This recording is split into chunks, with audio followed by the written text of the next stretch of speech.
For more, we get you back out to the site and say hello to the future Hall of Famer J.J. Watt, offering thoughts here on the tail end of unexpected for many, J.J. This is the 30th team in total defense this season against the top scoring offense. We're expecting to see maybe fireworks again from Indy, and this defense comes to life. What changed?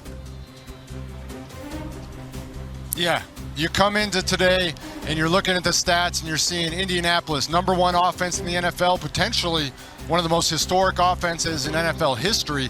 And then you see the Steelers reeling, 30th in a whole bunch of different categories, sitting down there near the bottom. And the entire script was flipped today. The Steelers, 6 takeaways, complete story of the day right there. They were just able to take the ball away on special teams, on defense, interceptions, sacks, fumbles.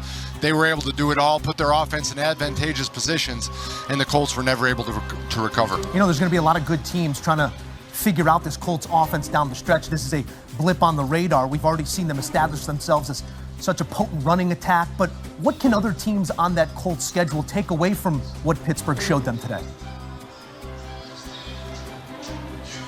I mean, I think it's early success. The Colts started the game with a touchdown on their first drive, which was huge. But then after that was when all the chaos started to happen. They had the muffed punt, they get the interception, or the TJ Watt forced fumble recovery, and things just started to kind of go backwards. And they're used to being so efficient. They're used to moving the ball down the field with such ease. But they put their team in some difficult situations and gave the Steelers easier chances to score, which was the most difficult part of the day. All right, take me into the group text here, because I'm sure little brother comes to big brother for some inspiration at times like these when his defense is going like that. What was the conversation with TJ throughout the week, and how much of an exhale do you think this feels like? Yeah, I mean, I think it's a big exhale for this defense. I mean, those guys in that locker room know. They see the stats. They know the numbers. They know that they've been playing extremely poorly. So to go out there today and put on a performance like that in front of that 2005 Super Bowl team, it just kind of immediately reminded everybody what that Steelers standard is supposed to be like. And I think that doing it against the number one offense who's doing such incredible things was certainly a statement. Now they have to try and carry that forward and continue it. J.J. Watt, he is always one call away. Thank you, J.J. Thank you. Have a great one. Big time stuff from our guy and big time stuff from the Steelers. You know where to start each and every Sunday. That's with our team.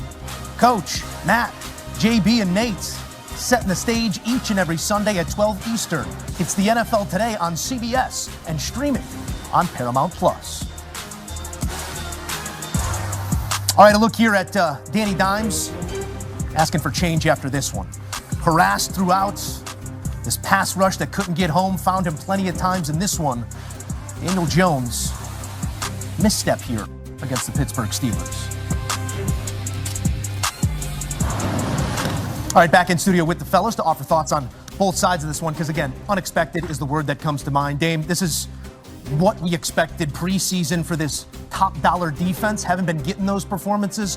Where did you see the difference week over week, where they just came to life? They were around the ball. They were taking it away. What was the difference? You know, today they just looked like they took ownership over the fact that they were so poorly defensively, the fact that they hadn't executed, the fact that guys like Jalen Ramsey, TJ Watt, Cam Hayward, they hadn't made a real impact for this defense this year. What happens when you take ownership? You fix the problem. And they did that today. So the 6 turnovers, we can't go without talking about that. But let me tell you something that's really important that lies between the lines of that 6 turnover performance. What does it do? It takes Jonathan Taylor out of the football game. The league's MVP up until today, they completely eliminated him because they made the Colts play from behind. That's why he ended up with 14 carries for 45 yards. That's not good enough. As good as Daniel Jones has been, as good as this Indianapolis Colts offense has been, the show runs through Jonathan Taylor. It always has, and it always will. They weren't able to get him going today. It was because of the poor play of Daniel Jones and obviously the turnovers. And everything that this offense wants to do, everything they've been able to do over this first half of the season, it starts with complementary football, right? You just hit it. The Colts today, 2.9 yards per carry. We're used to seeing Jonathan Taylor rip off these massive explosive gains behind this offensive line.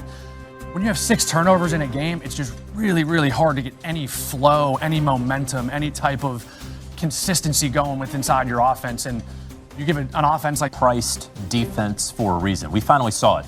Many times this season we have not seen it. We need to see it more. They paid both for games like this and also consistency.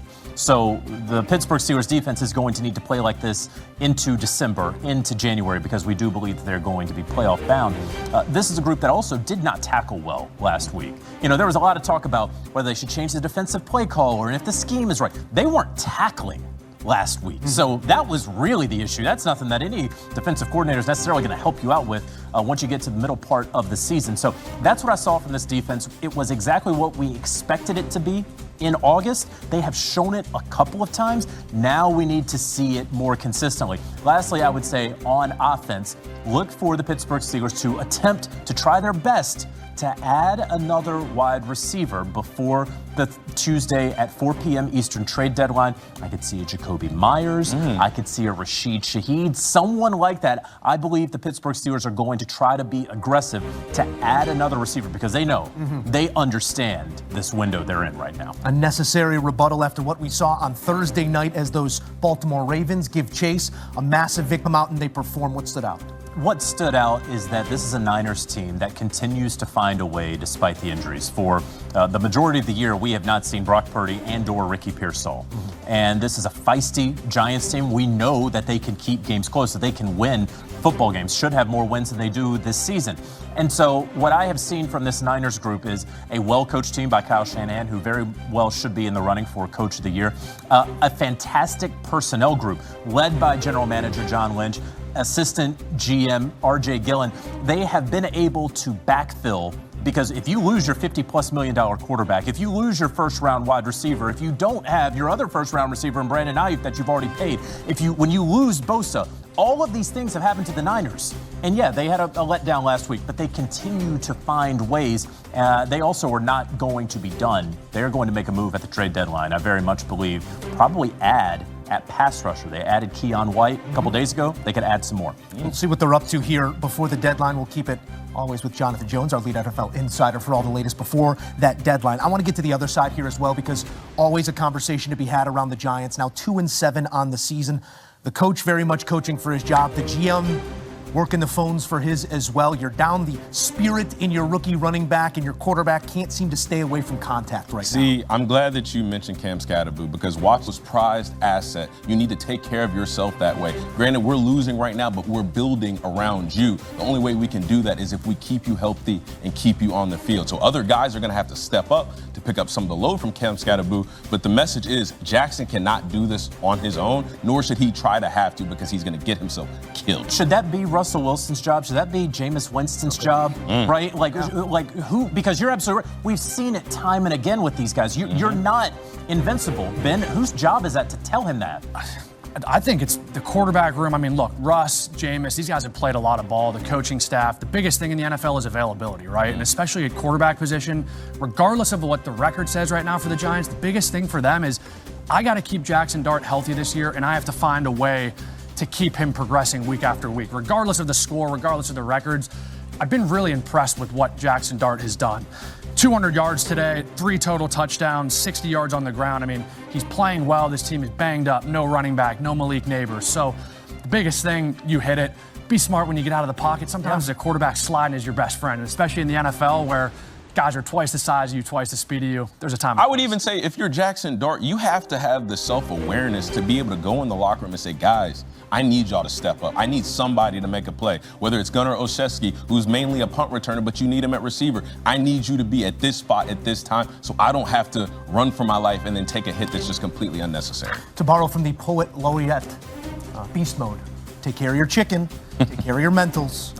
We'll see if they can take care of that win column sooner rather than later. Now 2-7, and that last gasp maybe was the win against Philadelphia. So much emotion in and out of that one, but still looking for a win since. A look at some Mac Jones numbers. Perhaps this was his last start